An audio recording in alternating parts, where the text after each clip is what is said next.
મહાદેવના મસ્તક ઉપર એક ચંદ્ર છે. એની તો સ્ટોરી જબરદસ્ત હશે, કારણ કે કેમ માથા ઉપર એને ત્યાં સ્થાન આપ્યું એની સ્ટોરી તો તારે અમને જણાવવી જ પડે, રાઈટ જસી?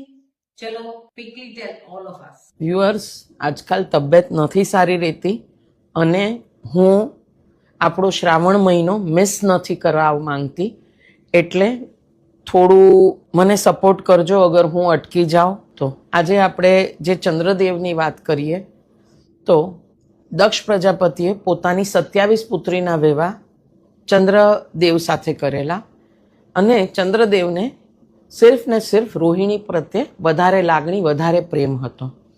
એટલે બાકીની જે એમની પત્નીઓ હતી એ એમના પિતાને વાત કરે છે કે અમારી સાથે આવો અન્યાય થાય છે. દક્ષ પ્રજાપતિ એમને એકવાર સમજાવે છે, છતાં પણ ફરક નથી પડતો, એટલે દક્ષ પ્રજાપતિ ચંદ્રદેવને શ્રાપ આપે છે કે તારો ક્ષય થાય. બધી જ પુત્રીઓ પિતાને વિનંતી કરે છે, પણ એમના પિતા કાંઈ કરી શકે નહીં, શ્રાપ અપાઈ ગયો. એટલે નારદ ઋષિ એમને શિવજીને પ્રસન્ન કરવા માટેનું કહે છે. એટલે ચંદ્રદેવ પ્રભાસ પાટણમાં જઈ અને શિવલિંગ બનાવે છે અને ત્યાં શિવજીની તપસ્યા કરે છે, શિવજીને પ્રસન્ન કરે છે. શિવજી પ્રસન્ન થાય છે અને એમને કહે છે કે તારો સંપૂર્ણ ક્ષય નહીં થાય, એકમથી પૂનમ સુધી વધશે અને પછી એકમથી અમાસ સુધી ઘટતી કળામાં ચંદ્રદેવ રહેશે. એટલે શ્રાપ પણ રહેશે અને ચંદ્રદેવ જીવિત પણ રહેશે.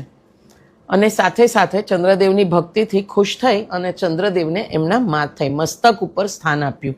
એટલે જો પ્રભુને આપણે પ્રેમથી, ધ્યાનથી ને ભાવથી અગર ભજીએ છે તો પ્રભુ હકીકતમાં આપણને એમના હૃદયમાં કે એમના મસ્તક ઉપર બેસાડે છે.